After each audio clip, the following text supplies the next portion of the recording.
Picture अभी बाकी है मेरे दोस्त। और वडोदरा के मैदान पर पहले वनडे में यही डायलॉग सच होता दिखा। इंडिया बनाम न्यूजीलैंड का ये मुकाबला सिर्फ एक क्रिकेट मैच नहीं था, बल्कि पूरा बॉलीवुड ड्रामा था। क्लास, टेंशन, ट्विस्ट और आखिरी में हीरो की एंट्री के साथ हैप्पी एंडिंग। 301 रनों के लक्ष्य का पीछा करते हुए टीम इंडिया मैदान पर उतरी, बिल्कुल फिल्मी अंदाज में। शुभमन गिल और विराट कोहली क्रीज पर थे और ऐसा लग रहा था आज तो स्क्रिप्ट इंडिया के हाथों में है। गिल ने बेहतरीन 56 रन बनाए, लेकिन असली कहानी विराट कोहली के बल्ले से लिखी जा रही थी। शुरुआती ओवरों में विराट ने साफ संदेश दिया, आज वो सिर्फ खेलने नहीं, इतिहास बनाने आए हैं। पहले 20 गेंदों में 6 चौके, आत्मविश्वास से भरे कदम और हर गेंद पर कंट्रोल। फिर वो पल आया जब विराट कोहली ने सचिन तेंदुलकर को पीछे छोड़ते हुए सबसे तेज 28,000 अंतर्राष्ट्रीय रन पूरे कर लिए। स्टेडियम गूंज उठा और लगा कि अब शतक भी दूर नहीं। गिल के साथ 118 रनों की साझेदारी और फिर श्रेयस अय्यर के साथ 77 रन। इंडिया पूरी तरह मैच पर हावी थी। विराट 93 पे थे और फैंस मन ही मन कह रहे थे, बस अब शतक पूरा कर दो किंग। लेकिन तभी एंट्री हुई उस विलेन की जो अक्सर कहानी पलट देता है। काइल जेमिसन एक झटके में कोहली आउट।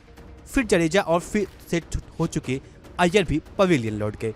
7 गेंदों में 3 विकेट और अचानक माहौल बदल गया। जो मैच अभी तक आरामदायक लग रहा था अब बन गया थ्रिलर। स्कोर था 53 गेंदों में 59 रन, हाथ में 5 विकेट और ड्रेसिंग रूम में सन्नाटा। यहीं से शुरू हुआ असली क्लाइमैक्स। क्रीज पर आए युवा हर्षित राणा और शांत स्वभाव के केएल राहुल। राणा ने बिना डरे शॉट खेले और 23 गेंदों में 29 रन ठोक दिए। वाशिंगटन सुंदर चोट के बावजूद मैदान पर डटे रहे, रन लेते रहे, संघर्ष करते रहे। और फिर आया वो पल जब लगा अब हीरो की बारी है। केएल राहुल ने आखिरी ओवरों में जिम्मेदारी अपने कंधों पर ली। आखिरी ओवरों में 9 रन चाहिए थे और सामने थे डेब्यूटेंट गेंदबाज। राहुल ने पहली ही गेंद पर चौका, फिर एक चौका और फिर एक छक्का। मैच खत्म, इंडिया जीत गई। 4 विकेट से जीत और स्टेडियम में जश्न। राहुल की नाबाद 29 रन की पारी साबित कर दी कि बड़े मैचों में ठहराव नहीं सबसे बड़ा हथियार होता है। इससे पहले न्यूजीलैंड की पारी भी कहानी से कम नहीं था। कानवे और निकोलस ने 117 रनों की शानदार शुरुआत दी, लेकिन भारतीय गेंदबाज ने रन रेट को काबू में रखा। हर्षित राणा ने दोनों ओपनर्स को आउट कर मैच में भारत की वापसी कराई।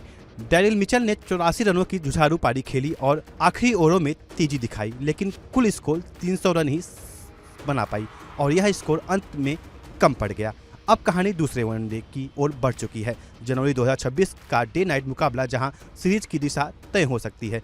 भारत घरेलू हालात में मजबूत बल्लेबाजी और स्पिन अटैक पर भरोसा करेगा, वहीं न्यूजीलैंड शुरुआती विकेट निकालकर दबाव बनाने की रणनीति के साथ उतरेगा।